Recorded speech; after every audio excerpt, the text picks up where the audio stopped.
The breaking news is that these two are getting it on yet again. Floyd Mayweather and Manny Pacquiao are going to fight once more on September the 19th. Now, Grab Kaginulat World. 11 years after the controversial na 2015 heartbreak, dalawang boxing legends magtatagpo ulit sa ring. September 19, 2026 sa iconic Sphere sa Las Vegas, live globally at libre sa Netflix. Boom! Sakto sa worldwide hype. Ang Netflix mismo ang nag-announce si Pacman, 47, at si Mayweather, 48 to 49. Babalik para sa ultimate professional rematch. Yung fight of the century na nag-shatter ng records noon, ito na ang sequel na hinintay ng buong mundo. Fans? Exploding with shock at tuwa. Finally, closure ang damdamin, with millions of reactions pouring in within hours. Sphere's next-level tech plus free streaming, ito ang pinakamalaking boxing event sa modern era, accessible sa lahat. Pero dive deeper sa kwento ni Manny, puno ng dugo at luha. Career versus bansa, world champion status, political retirement, injuries, at yung controversial na 2015 loss na hanggang ngayon pinag-uusapan, shoulder injury at judging issues. Maraming fans emotional, Pacman deserves redemption ang sigaw, habang iba skeptics nagsasabi na matanda na siya pero overwhelming ang hope. This is his legacy fight. Heartbreak noon, naging gasolina para sa comeback. Mayweather naman, undefeated pero matagal nang retired. Ibabalik ang 50-0 record sa linya. Opinions mixed, may nagsasabi money grab, pero majority live reactions, pure excitement. Pacquiao will shock the world again. Emotions run wild, mula tears of Pinoy pride hanggang global anticipation na parang family reunion sa boxing world. Global impact, buong planeta ginulat. Netflix subscriptions expected to skyrocket, especially sa Pinas at Asia. Sphere's immersive experience, magiging history. First boxing there. Tech na magpaparamdam na nasa ring ka.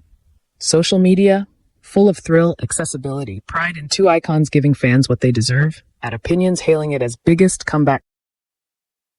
Old fans reliving glory days. Ito ang unexpected triumph, from 2015 disappointment to 2026 redemption, elevating boxing's global reach like never before. At siyempre, Pinoy pride on fire. Pilipinas, tayo to! Manny Pacquiao, Dugong Pinoy, mula heartbreak hanggang bagong hope at legacy.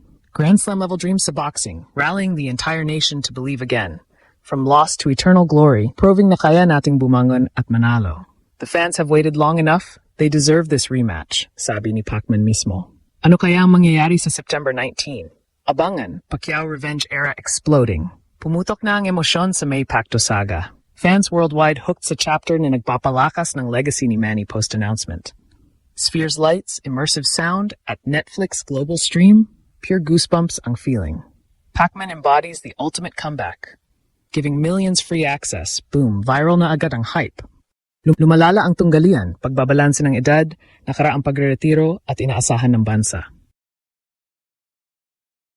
Mga sakripisyo, oras para sa pamilya, tungkuling politikal at pagbangon ng katawan. Pero ano ang naging reaksyon? Matinding pagmamahal. Marami ang namangha sa kanyang never say die na pananaw, ginawang motibasyon ang mga pagdududa. Malalim ang emosyon, sumasabog ang pagmamalaki sa bawat pusong Pinoy, gulat sa tamang tiempo at dalisay na saya para sa redemption arc. Umaalingaw-ngaw ang opinyon. Mas malaki ito kaysa pera para ito sa mga tagahanga. Mula sa dalamhati tungo sa pag-asa, napakalinaw. Habang ang live tweets ay puno ng luha at hiyawan, nagbibigay inspirasyon sa mga manood na habulin ang kanilang sariling pangalawang pagkakataon. Sumasabog ang pandaigdigang epekto. Tinawag ito ng mga analyst bilang pinakamalaking combat sports event ng taon. Nakatutok ang Netflix para sa record engagement. Nag-aalab ang mga komunidad, mas puspusan ang pagsasanay ng mga nagkakaisa ang diaspora na hindi pa kailanman nangyari noon.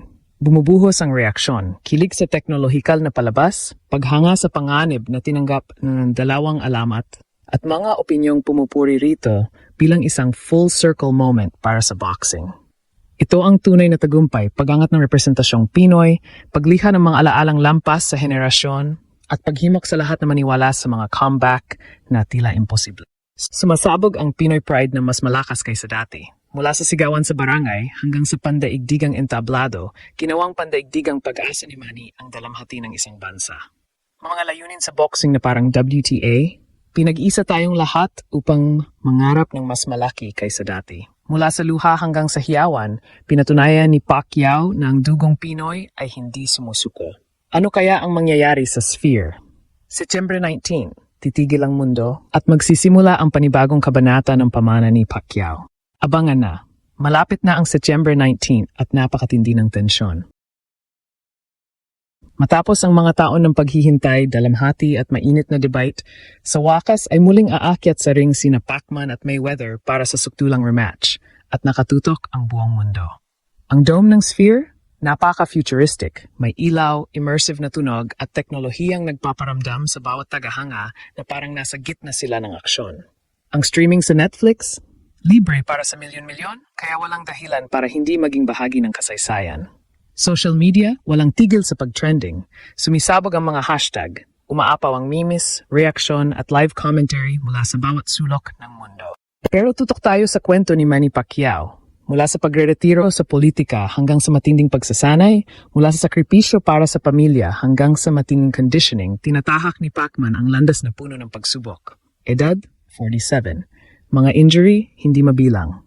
Mga kritiko, matanda na, pera lang ang habol, hindi ito gagana. Pero ang mga tagahanga, ito ang kanyang sukdulang redemption, ang laban para sa kanyang pamana. Bawat jab, bawat suntok sa training camp, bawat patak ng pawis ay nagiging simbolo, hindi lang para sa kanya kundi para sa buong Pilipinas.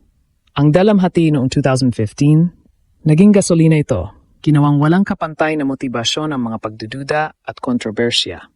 Ipinapakita ni Pacquiao ang tibay, kababaang loob at tunay na fighting spirit.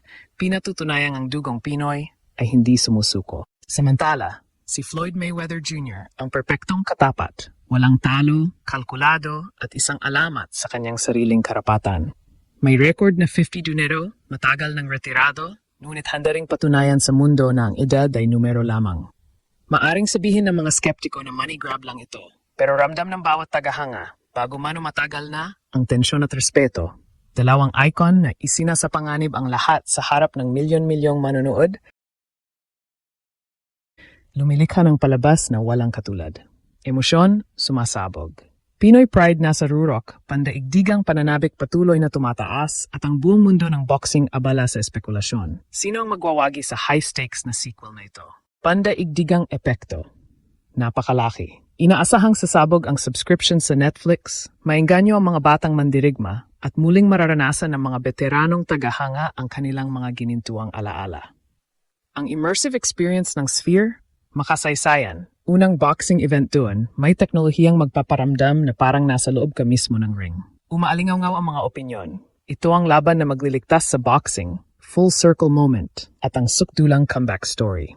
Mula sa luha tungo sa hiyawan, mula sa pagkadismaya hanggang sa tagumpay, itinataas ng rematch na ito ang pandaigdigang kuwento ng boxing at ang Pilipinas ang nasa pinakasentro ng lahat.